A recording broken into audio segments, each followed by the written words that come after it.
Hey, it's Travis. Too many camp directors run just on gut feel. Our free Resilient Camp Blueprint Diagnostic is your dashboard for resilience. Take it today at camp.mba/Travis. Again, that's camp.mba/Travis. Did you mention this very important thing to your first-year families? This is CampHacker. Come find our show notes and our blog for camp directors and leaders at camphacker.tv.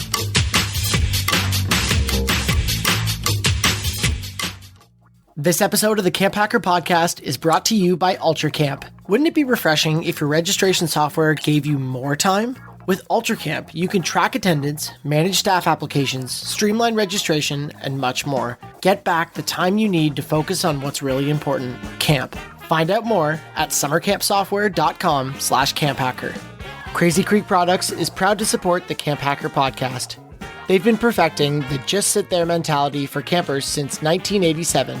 Come see them at the Tri-State and New England ACA shows in March, or call 800-446-3446, or find them online at crazycreek.com. Hello, Camp Mavericks, and welcome to the CampHacker podcast. My name is Travis Allison from Go Camp Pro. I'm a summer camp marketing and strategy consultant, and I'm excited to be here with my pals Joe and Gabz. And my name is Gabrielle Rail. I'm one of the camp directors of Camp Poro. Camp Poro is an all-girls camp in the Laurentian Mountains of Quebec, Canada, and we focus on creating a positive environment for gender minorities. And my name is Joe Richards. I'm the executive director at Pierce Williams Summer Camp and Retreat Facility located in Iona, Ontario, which is about halfway between Detroit and Toronto. And we're part of the United Church of Canada's camping network. Wonderful. Well, welcome to the two of you. Sorry, Chris can't make it. We're recording this during the Tri-State Conference, so Chris is an important part of Tri-State. He's there. But we thought this was a good topic that is worth reviewing every year. And so we want to talk about the important things that you can communicate with your first-year families. And before we dive into that, I want to take just a second and say that, like all podcasts, reviews are important to this. If you go to ratethispodcast.com/camp, you could leave us a rating review there that could go out to more than just iTunes, all the other services. But really, if you want to help us out, if you like this topic, then just forward the episode to a friend by text, screenshot the particular episode you like and send it to a friend. That is incredibly helpful. It helps us get more camp pros to listen to these things. And we believe in this topic. We think it's important.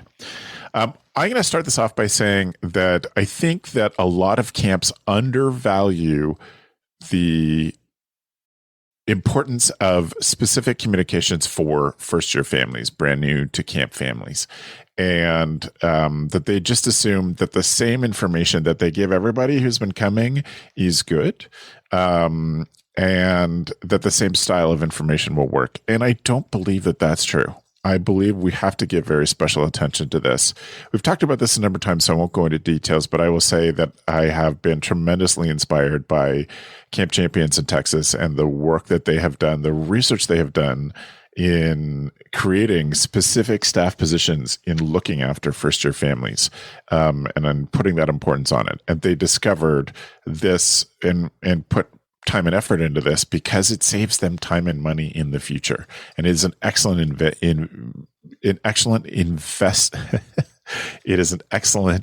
investment in your camp future to take a time and effort to communicate well with new families.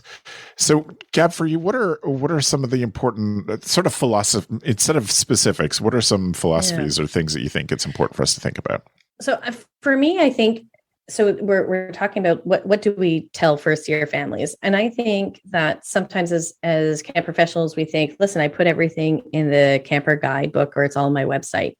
And so we know that people need to hear this information many times. We've talked about this on CampHacker. So for me, I take our camper guide, which we've worked really, really hard on and proud of, and we break it up and we create staggered emails. And so all families, starting out 5 weeks before they arrive to camp, they get a weekly email And it's really, it's repurposing the content that we've already created, and it's put into that email. Now, we sometimes add videos with a welcome from the section head, or maybe there's a little added tour of a potential cabin that they might be staying in. These are things that you can get your staff members to do during staff training, and it can go into the last email, but not trying not to reinvent the wheel, but look at the wheel and say, how can we multiply it in different areas? And I'll also say that the reason why I'm bringing up the staggered emails is that it's by far the number one appreciated piece of communication that we have for our families, simply because they tell us, simply because they say, wow, I love all this information. Thank you so much. It really helped me and my child to understand more about your organization. And also, to be transparent, we meet with all of our new families over Zoom, and we go over this information and we look at the camper guide. They hear it, but they also don't hear it. So the staggered email piece, and because it's closer to camp, it feels like they're ready to receive most of the information, and it allows us to adjust some of the information that we want to share with them. So don't reinvent the wheel, just repurpose it. Well, and having a chance to talk to so many camp directors in my job, the most common refrain and frustration I hear from camp directors is that parents don't read. And then that's the end. We put out this thing, they register, we send them the parent handbook, and they don't read it. But what Gab's talking about is a very intentional program to break all that down, to reinforce it, et cetera. What are you thinking, Gab? And also, camp directors don't read, staff members don't read. None of us, there's that few percentage of us that do read, and I hold them dear as my best friends, and they tell me all the information that's happening at conferences or associations. But the majority of people don't sit down and absorb all the information. So camp directors, shine the spotlight on yourself. You don't do it either. So how would you like to receive the information multiple times? And Gab, do you use a specific email program for that? And what program is it? We use MailChimp. That one has been the easiest for us to use. It's easy in the sense that you can have your camp color scheme. You can upload pictures easily and your logos. MailChimp tends to wants to optimize their program often. So they change, I think, almost twice or three times a year how you use MailChimp. And so one of my teammates, Alexandre, every once in a while, she's like, are you kidding me? I just got used to that last one. Now they changed it again. At the end, she's like, actually, this is really smart what they did. So there is that hiccup that it's not something that stays static. They do change to optimize the program. But the reason why we also love MailChimp is that our staggered emails, we have one for first year campers, but we also have one for returning campers as well. That's different because we don't want to repeat ourselves with returning families. And because we do want them to read everything. So everything we send them should be new information or reminders. And so we have multiple staggered emails going out at the same time. And with MailChimp, you can pre-plan what's going out. And also our families are multilingual. So some get English ones and some get French ones. So they help us organize all of that mess. And I think it's important to draw attention to, and again, we're leading the pack on this, that you have intentional emails that are automated. So you don't have to remind yourselves, okay, it's Tuesday, we have to find these two different sets of emails. And that saves you lots of work the next year. You go in the fall and just edit and make sure it says 2023 instead of 2022, but it's already created. You have a baseline. And also when you create automations, you create 2 or 3 emails the first year, and then you add ones in, and then you can add more in. It's so much easier to build on stuff than that. The other piece, and Joe, I know I have your thoughts, so I'll go to you in just one second, but I want to capture this. The other piece about communications, a lot of camp databases have automated communications built in. But one of the things that I find frustrating, and I'm going to encourage every listener to talk to your database provider about this, is that they tend to have automated triggers based on time of registration. So it's, registration plus 24 hours, plus 7 days, plus 14 days. but they don't often have arrival day minus 1 day, arrival day minus 48 hours. And so some of the email service providers like MailChimp, you can set that up better. But please talk to your database people. Like, they need a group of us saying, why can't we do backwards communication from arrival date so we can schedule everything in our camp database? We're not having to export everything to MailChimp, maintain a current list in MailChimp with the current registrations. So much pain in that. But I also think it's important we talk to our database, any database you're using, about APIs, right? The fact that the database should talk to other things, because I find it, I also am frustrated by databases' inabilities to talk to other things. And the reality is, why would we say that a camp database has to be a full email program when a simple API would allow MailChimp and it to talk together? So, I say that as a non-programmer, so I just think it's simple. Right. I just put API into some program. Yeah. So I think one of the other things we need to talk about when that information's going out is also to be really aware of camp jargon with your first year families, especially. So if you say something or if you mention something, you need to recognize that what you say might mean nothing to them. I first experienced this in Algonquin Park at the Taylor Staton camps, because there was an actual typewritten sheet that literally, like on a typewriter when I arrived in 99, that had a list of Canoe Lake jargon. So just things around Canoe Lake that were very camp specific, from building names to this and that, and a bit of history on that. And it was great to have, and it's a good reminder. We were talking just before we started recording the show, as people at camp call buildings differently than you label them sometimes. It just happens. So we've had the for what that happens. We had the George Fox Outdoor Education Center, which had a sign that said the George Fox Outdoor Education Center. And then, but when I arrived, the staff had already, and it was 7 or 8 years old at that point, they just called some building the Foxy, and I had no idea what building they were speaking of until I figured it out. And somebody at one point found like a cardboard box that had a fox and it said Foxy above it, and tacked it to the outside of the building, which I also let go. I was like, oh, that's great. Perfect.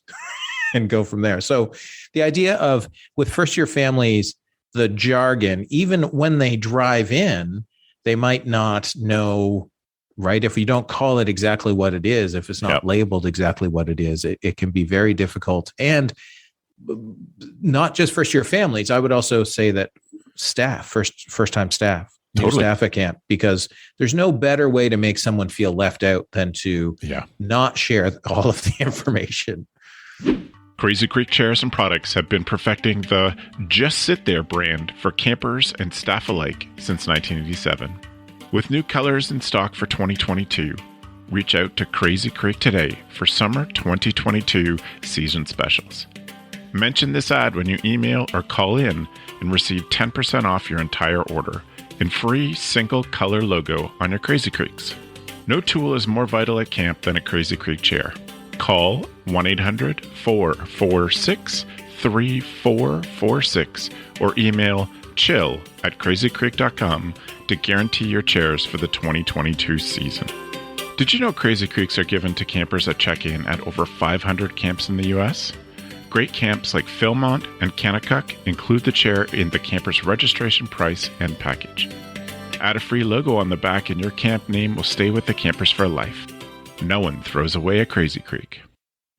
I think that, my advice, the things to pass on, I try to recommend to clients that every first time child or staff, Joe, I think it's a great point, arrives on the first day able to do one activity that they know. So usually for me, I try to encourage that to be a chant or a cheer that they teach by email and videos ahead of time. So that on that first day, the kid's like, oh, I know this one. It was all the camp songs are either, slightly different version of Baby Shark than the way you sing it, or So there's one that's like, oh, I know this. And that's from my own personal experience. My first year as a kid, when we got to dinner and they sang Johnny Appleseed, my mom had prepared me for that and taught me that. I was like, oh, there's a thing I can do. So give them one thing that they know how to do on the first day and one person whose name and face they know so that they can say hello. Hopefully it's their counselor. Sometimes technically or logically, that's hard to accomplish, but, make it a head counselor or even the director, etc. I'm 75% sure that I'm still involved in camp because when I was like 9 or 10 years old, my camp director remembered my name. And I was able to say, hi, Travis. And that was just such a thrill. That's something that I love. That's amazing. And I'm not sure if Gab, if you said you do this at camp, I know that Jaleesa at Newaygo does it for staff and for campers. So returning staff members have a different arrival time on staff training day than new staff members.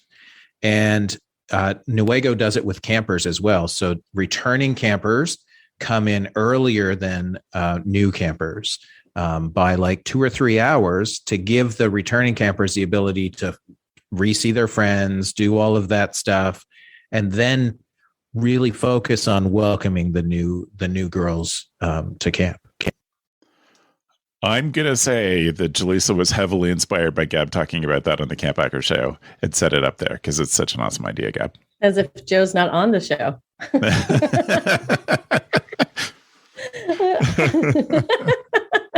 Do you even listen when I speak, Joe? Come on. Sorry, what's your name? Who are you? Jaleesa. Mr. Short-term memory. What is this in my mouth? No, it's wonderful because actually this is one of the reasons where Jaleesa and I actually met was because of that idea and that I had mentioned on CampHacker, and she really wanted the details on how do we do this. And I think the thing is that when we think about communication, I think about like I'm so awkward in new environments and awkward not in the sense where I'm knocking things over or though that can be very endearing. It's more very internally. I don't know where to sit. I'm not quite sure what to do. What are the rules of engagement? I just feel very, very, anxious basically. And I think of like different, maybe dinner parties I've gone to where I recall specifically a bunch of us were sitting in the living room chit-chatting and having a wonderful time. And then somebody, left the living room and crossed the dining room to use the washroom, and there all the food was. And so when that person came back, said, are we supposed to serve ourselves? And then the host was like, oh yeah, it's there. And she had set it up beautifully, but just didn't announce it's ready. And I think sometimes with when we're communicating to families, it's not about thinking of the list of what are the things I need to say. It's more about getting excited about people feeling welcomed and about people having the information and get excited about that. And the other thing is the more I find we do this within our organization, the least, annoying conversations I have to have with families afterwards that were overwhelmed or didn't expect this. I mean, equally so with new staff members. The more we can do beforehand, the less we're experiencing that awkward energy in the first couple of days of camp for our families and for our campers. And that's where that idea of bringing in our returning staff members and our returning campers in earlier, so we can they can let out all of their anxiety, their excitements and the screams and the, oh my goodness, and the catch ups, calm down and then say, okay, why does camp matter to you? And how do we do that for this new group that's coming in and have those awesome conversations you can have with campers and staff? It really makes a difference. But I think it's taking that same philosophy and how do we apply it to our families that are new and anxious, but we want them to feel like they're welcomed and that we thought of everything. And I think communication seems overwhelming, but as camp directors, I hope we enjoy welcoming people. We just have to practice it off of our site before people arrive. Yeah, and it becomes more difficult if you have campers coming in by bus because that welcoming extends backwards, right? To all of those pre-camp emails, but also how are they greeted in a parking lot at a giant mall, right? Is your bus labeled correctly? Are there people there who are excited to be there? Do you have enough staff there? Because this is the thing And I was just talking with a new staff member here about what arrival day looks like. We don't want any parent, what we're doing on arrival day where kids arrive by car is any communication we've had up to that point. Everybody who comes in gets greeted, and they're going to see they're going to meet 4 or 5 people before they're even at the registration line, because we want to trick them into believing that we know what we're doing, gain their trust so that then they will leave quickly after dropping their child off. This is because camp for me doesn't start until all the parents leave site. So, but this goes to that idea of giving parents in that pre-camp communication the small breakdowns, because some kids like Gabz probably don't know where to go, don't know what to expect. And so it's easy to give a breakdown of what a day looks like at camp and what, how meals are done at camp. And so parents can talk in camp language, that goes back to the camp jargon part, about how those things are going to happen to help a child who might not be comfortable in super new environments. And I think just that sentence, what to expect when, and fill out that sentence, what to expect when you arrive on the bus, what to expect when, what your first meal will be like, what to expect.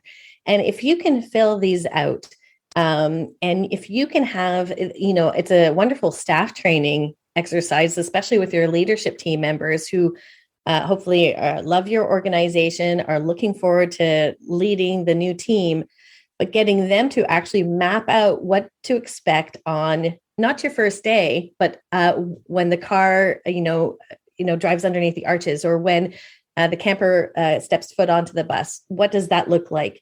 And have them write it out. It's a wonderful exercise for them to map it out for themselves. And then how do we make sure that that's nice and clear and concise? But I love that, what to expect. And what to expect in the first 72 hours is, if you can cover that for families, that's I think in a family experience, they're feeling like, wow, this camp is, they've thought of everything. And that's what we want. We want that type of relationship with our families. And they thought of everything idea, a lot of people put Disney up on a pedestal for this, but it's so, just to be thoughtful about this. It's not that complicated. It doesn't have to be that expensive. And it's just something, once you decide that you're going to do it, you get better at it every year. And your language, what happens when, Gab, reminds me of something that Dr. G advises and has advised on lots of Go Camp Pro podcasts, that we tell people that we expect that there will be mistakes by saying, not if you make a mistake, not if you get lost on the first day, right, but when you feel, or you feel lonely for home on the first day, when that happens, not if that happens. We're acknowledging that everybody's going to make mistakes. We're acknowledging that the first day is going to be hard for everybody. And then you set people up. It's like, oh, I know that camp said that if I feel this way, this is who I turn to. And we set people up for successes in that. And that's an amazing thing to communicate ahead of time, just to make people feel a bit more comfortable. I've got a couple of other, I've got lots of ideas for this show. I'm super excited about this topic. So I'm going to give you one more, and then I'll pass it off to whoever's ready with the next one. Thinking about first days, because there's so much involved in first day. You probably, if you're a longtime listener, have heard me say this before. I know that there are camps that have done it.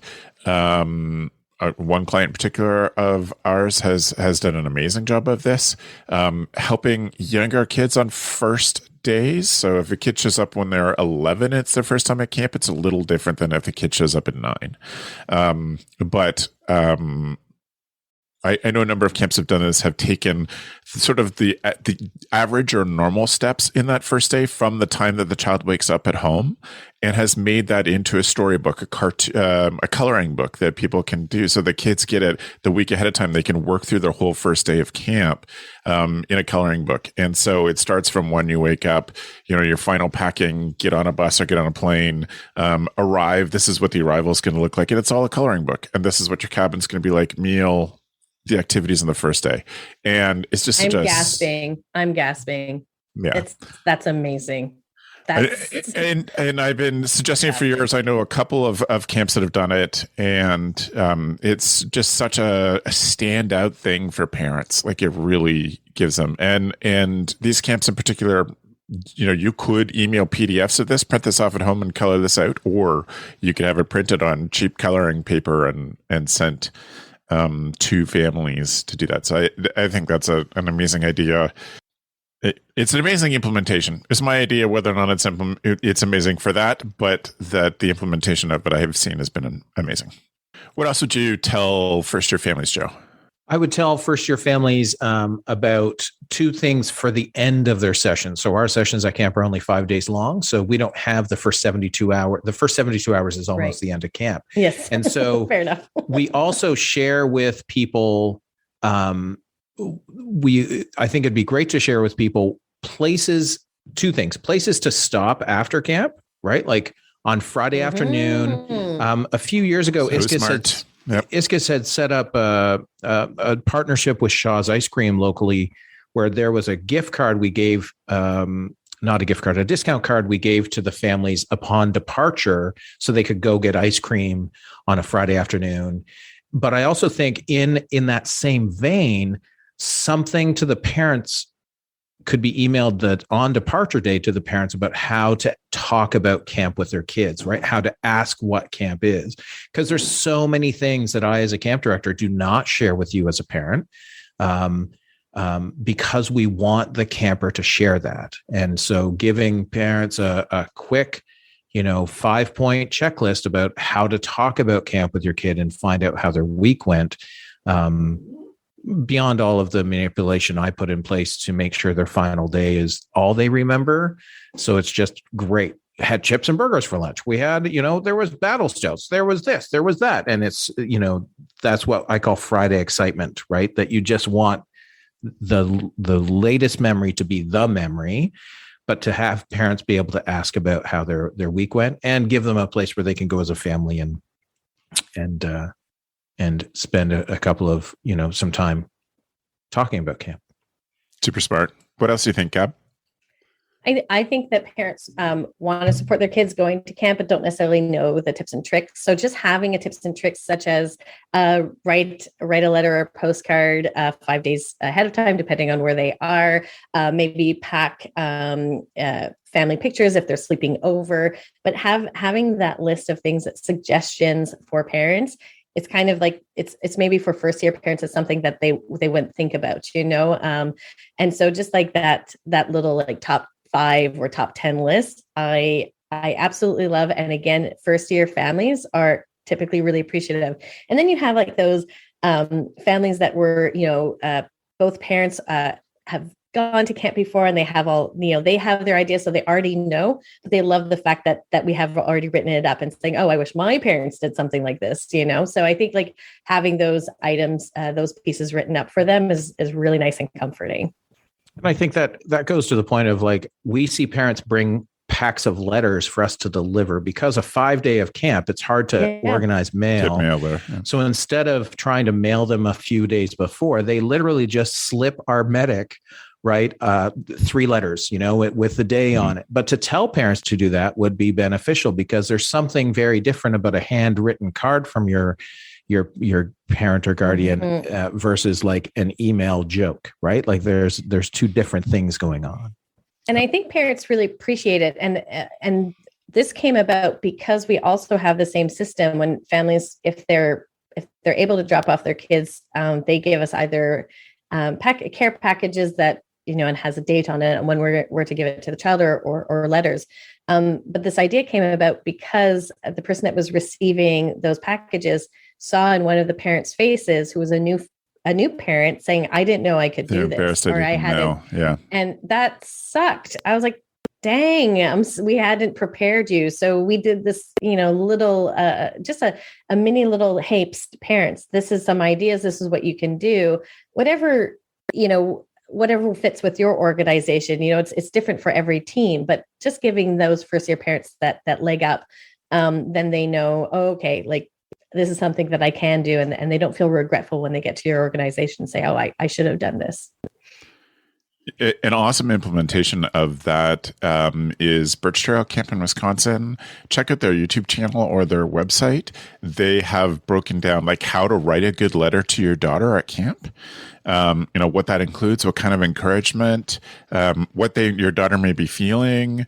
That's all written into this video so that it just giving parents that thing. And then, you can say, at some point when they register, there's advice on our website for how to write your daughter, but then you can remind them, you can send them the video, you can hit that in different mediums to try to reinforce some of those ideas. I think, Travis, ahead, those how-to videos are really useful. Not only that, my better half Red wants to, and we've never actually filmed it, but a video of how to pack for camp. Right. Like as 5 days at camp, and Red has a very particular way of packing when our kids were young, which I simply don't get involved in. It involves larger Ziploc bags with names of the days and outfit. I just don't. But like, even to show that, that's a tip and trick that some parents simply have no clue about how do you pack for a kid to go away to camp at 5 days, and what do you pack it in? And what's too much and what's too little? Not a garbage bag. Do not pack in a garbage bag. Right. Yeah. But and then it all comes back to, it makes your jobs easier in the long run. Supporting our families, communicating with our families. At the end of the day, who does it serve? Obviously it serves the camper first. Yes. But also it makes your life easier. The camper feels safer because their family knew how to help set them up better. This all comes back to lessening your time with dealing with anxiety or inclusion. You can focus on not repair, but what's next. So if you're thinking about that way, like what frustrates you, that's a really good place to start. Totally. Also, when you're things you need to tell your families. Well, and I had written down for suggestions that I think first-year families should have a separate survey from the regular camp surveys, and should have a lot of the same questions, but not only. But I think it should be a piece of, what didn't you know when your child arrived that you wish you did, which might solve for some of that stuff, like, dropping off packages versus mailing them stuff. And that gives you some good customer service ideas to keep fixing your systems. But also another question, like, what advice would you give for next year's new parents? And then you have stuff. It's like, this is not coming from us at the camp. This is coming from other parents who've been in your situation just last year. Here's their top 10 best advice. You compile it from a bunch of surveys of your first year families.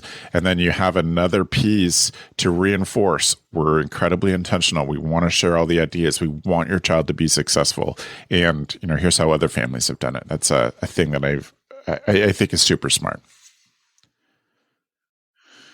Go ahead, Joe.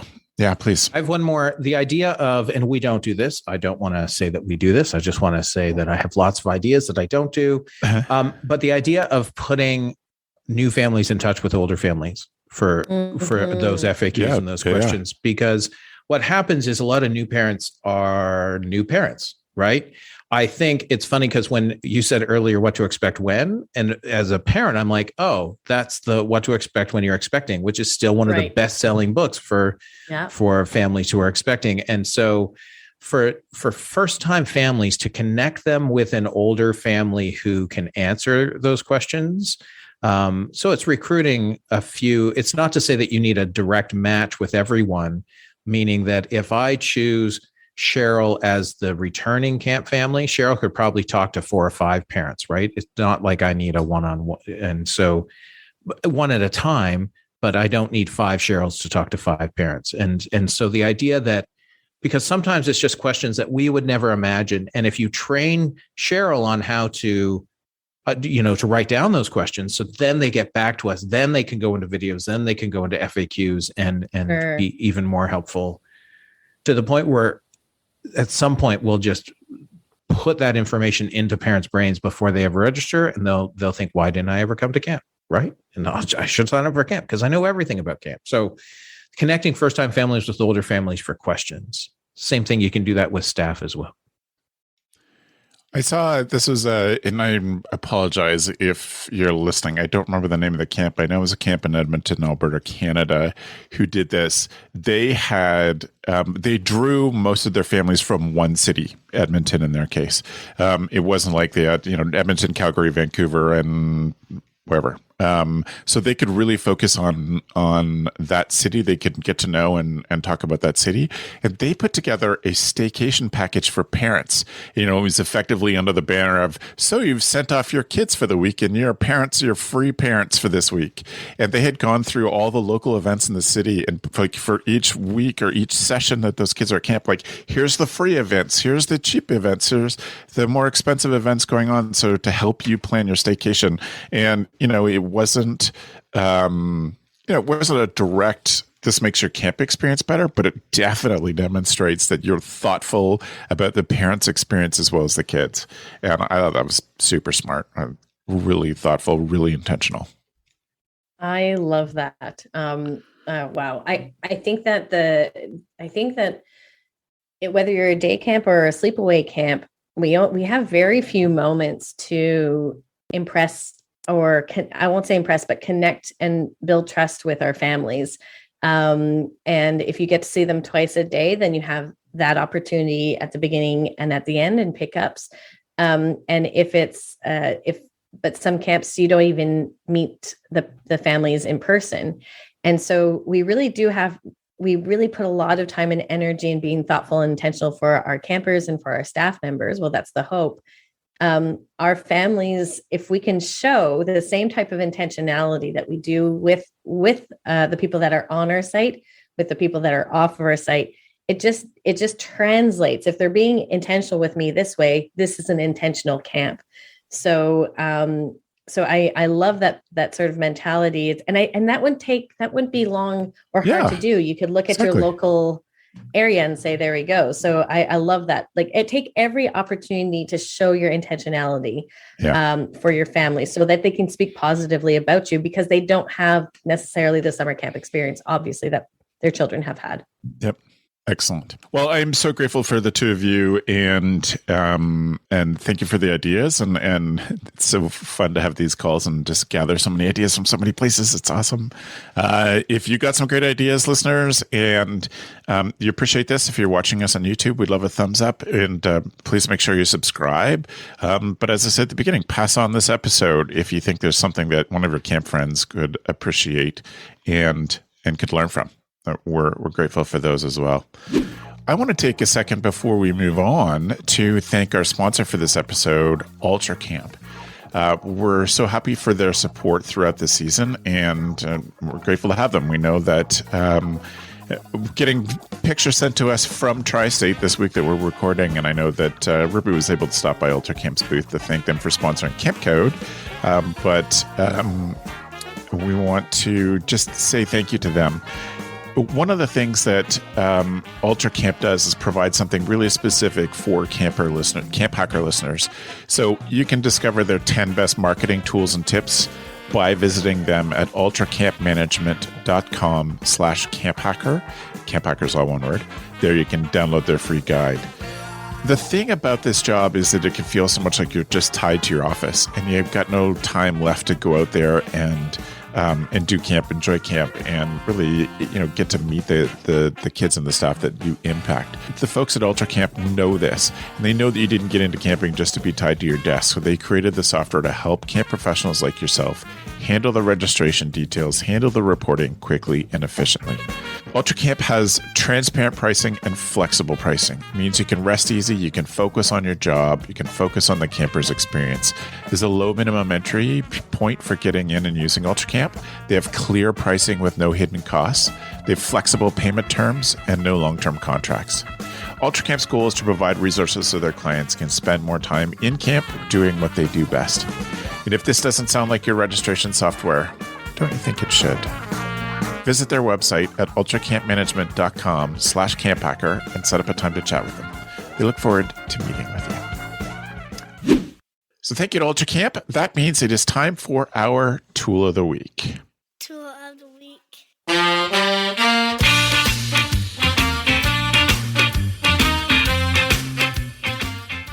We always ask our guests to bring one tool that helps them be a better camp director. And without looking at the list, I'm going to you, Joe, first for your tool. I don't know what your tool is today. Yeah, I haven't written my tool down because I'm just almost positive I've given this as a tool before, but on my other screen, I actually have an auction site open right now. Okay. There's an auction live. I will say again and again and again to people that one of the best ways that I, as a camp director, have gotten things for camp is through paying attention to auction sites, because you can get things ridiculously cheap if you do it.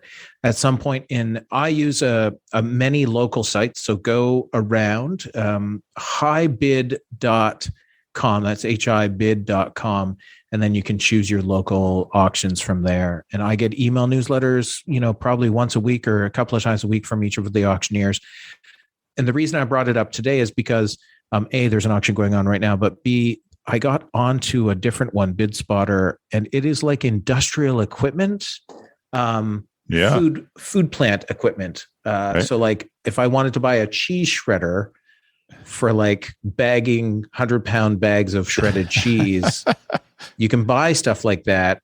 And part of this goes to my big tool of the week, which is just, you need to be curious, right? Like this is the whole thing, is if you're not curious, you're going to miss out on a bunch of stuff. But highbid.com is a great place to start. A ton of small auctioneers use it, and it's totally worth it. Yeah. And two good things you've bought at auctions for camp, Joe. Oh, for camp. Things I bought at auctions are things like chairs. We were in need of banquet chairs to turn something into a wedding hall. Yeah. And so you're paying $2 or $3 per 120 per chair times 120. Yeah. Other things at auction, I bought a stump grinder, which doesn't sound like you need it, and most sites might not. But if you're a site that cuts down trees and you have 10 or 20 stumps, a stump grinder for a couple of $1,000 will last you for the next 15 to 20 years. I think we paid $900 for a $3,500 price stump grinder. It's paying attention. That's all. Sexy. Yep. That's awesome. Perfect. And in the next 18 minutes, I could buy a new conveyor toaster for $150. Whoa. Yes, exactly. I will not. Holy. Yeah. This is why I pay attention, people. Yes. Thank you, Joe. That is a great one. Good start, Joe. Gab, what's your tool of the week? I was going to say, I think the kids call auctions Facebook Marketplace. But there can be much better deals at auctions because of Facebook Marketplace. Auctions are awesome. Yeah. Auctions are awesome. Okay. So my tool of the week is Biodegrade. It's a company in Quebec, and they sell handmade biodegradable products. And I got hooked on it because of their deodorant. It works and it's natural. And I'm talking to camps that do have tech shops and sell things, and we get stuff from maybe Walmart or our local pharmacy or Costco or whatever. But are we giving options for staff members and campers that are biodegradable? That's just something to put out there. And then secondly, I find this actually a really, really nice gift for some of our staff members.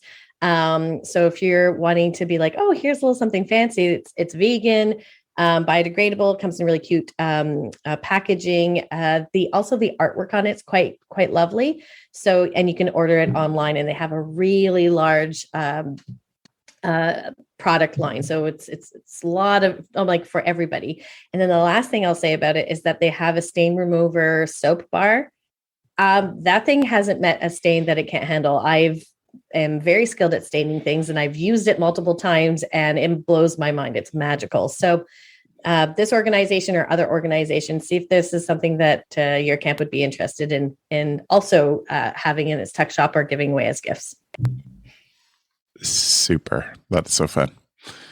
I have said in Tool of the Week a number of times that I believe that every camp director should keep their own toolkit hidden away that just has some basic tools for you that, don't get lost in with all the other tools, in a desk somewhere, et cetera. So my proposal for your desk hidden office toolkit is the Retract-A-Bit screwdriver that has 6 bits in it of different kinds. Joe has a Pickwick screwdriver that he has at his desk. He's showing for the YouTuber watchers. And this is 99% of the bits you'd ever need on a camp day, just to fix a screen or put the door handle back on the dining hall or whatever it is. But it is great, and they're not that expensive. I think they're 15 or 16 bucks. But if you go to camphacker.tv/podcast, look up this show with the suggestion for first year families, and you'll see our show notes there with the links to our different tool of the week, including the retractabit screwdriver. I want to take a second today and just highlight one of the other Go Camp Pro podcasts before we start to say goodbye. I want to call attention to First Class Counselors. First Class Counselors is a show that Matt and Oliver do that is for you to pass on to your staff. It is advice. It is, training, just thoughtful things that your staff can learn before they get to camp. If you do that, you can give them specific episodes and share them, or you can just ask everyone on staff as part of your pre-camp training requirement, put this onto your phone and listen to 2 or 3 episodes before you show up. And so search for First Class Counselors in your podcast app, and some great stuff in there. So we thank Oliver and Matt for that. We just got a notification this week that their episodes have been listened to 7,500 times. So that is a pretty amazing way to go effect on the camp world that those two are having. That's awesome.